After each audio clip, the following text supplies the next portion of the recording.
ये तस्वीरें social media से लेकर अखबार और टीवी चैनलों की सुर्खियां बनी हुई हैं।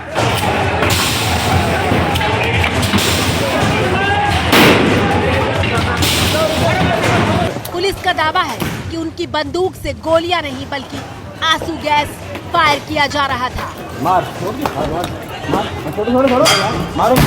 उसमें आंसू गैस के गोले छोड़ने की बंदूक है।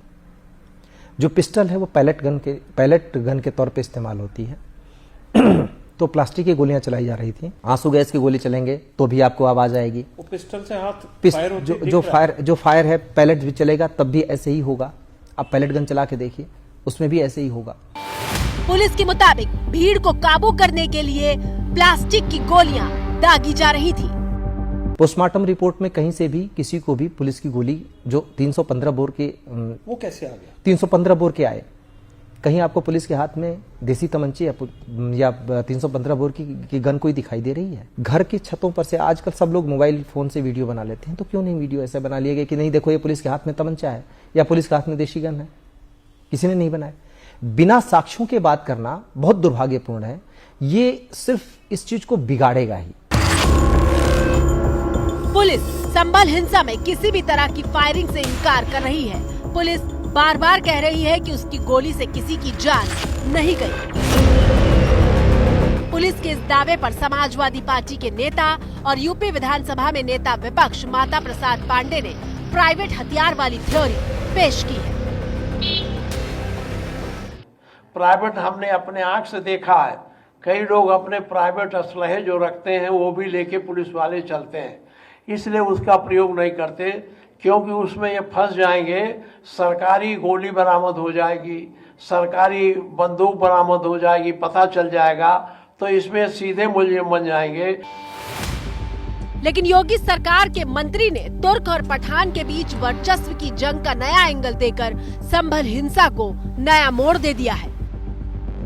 एक पक्ष सांसद का पक्ष है, एक पक्ष समाजवादी पार्टी के विधायक का, मौजूदा विधायक का पक्ष है। और ये लगातार पिछले कई सालों से देखने को मिला है, या मेरे को तो पीढ़ियों से देखने को मिल रहा है कि ये दो पक्ष आपस में वर्चस्व की लड़ाई में वहाँ पे दंगा कराते हैं, लड़ाई लड़ते हैं, वहाँ के माहौल को खराब करते हैं।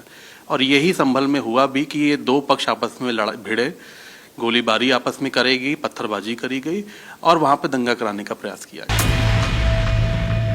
सुना आपने, योगी सरकार के मंत्री नितिन अग्रवाल का दावा है कि संभल में एक सांसद और एक विधायक के बीच वर्चस्व स्थापित करने के लिए न सिर्फ संभल का दंगा हुआ बल्कि गोलियां भी चलाई गई।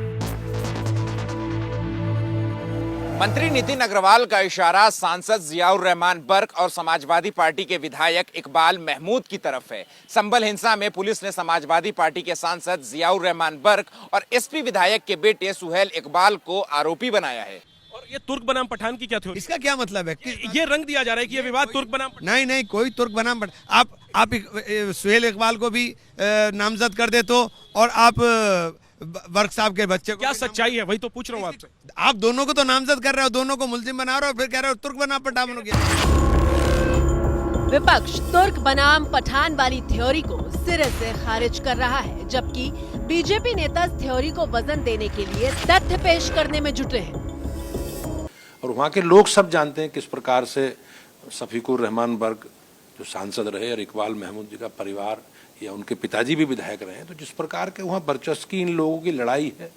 अब ये चूंकि दोनों समाजवादी पार्टी में है तो समाजवादी पार्टी में ही अब वर्चस्व की लड़ाई ये है और इसी प्रकार से ये जो घटना हुई है।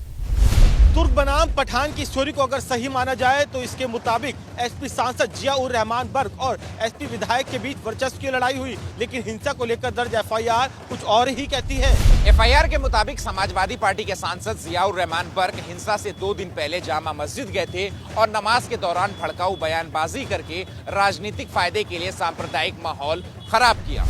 एफआईआर में लिखा है कि 24 नवंबर को सर्वे के वक्त विधायक के बेटे सुहेल इकबाल वही मौजूद थे और भीड़ को ये कहकर उकसा रहे थे कि जियाउर रहमान बर्क हमारे साथ हैं, हम लोग तुम्हारे साथ हैं, कुछ नहीं होने देंगे।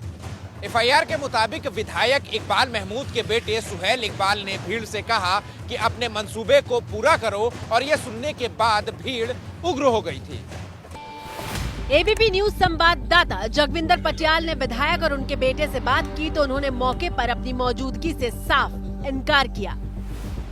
जी एक बात मेरा ज़मीर ने कहा कि मैं जाऊं, लेकिन मेरी समझदारी ने ये कहा कि भाई इस वक्त ही कंट्रोल करना नहीं हो पाएगा, इस वक्त हो सकता है कि आग में घी डालने वाला काम हो जाए।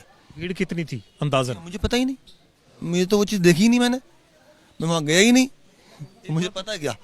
सुहेल इकबाल तुर्क बनाम पठान के बीच वर्चस्व की जंग वाले बीजेपी के आरोप को भी सिरे से खारिज कर रहे हैं। दावा तो ये भी किया जा रहा है कि सांसद और विधायकों के कुछ समर्थकों में अनबन थी, इसलिए आपस में लड़ मरे हैं।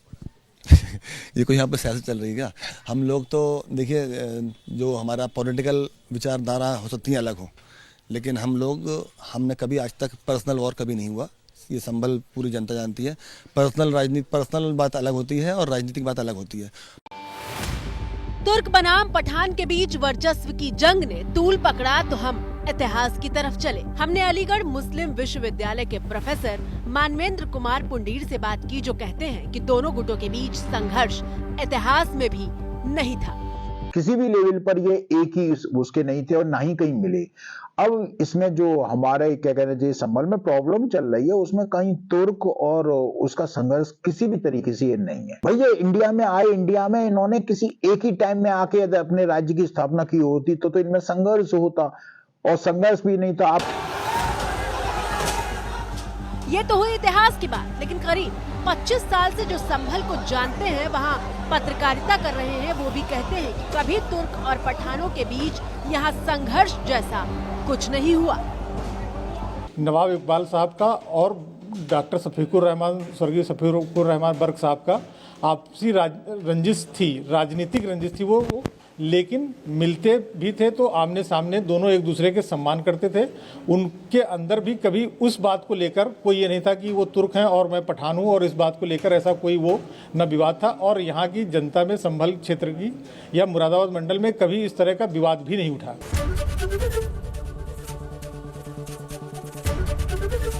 एबीपी गंगा, खबर आपकी, जुबान आपकी।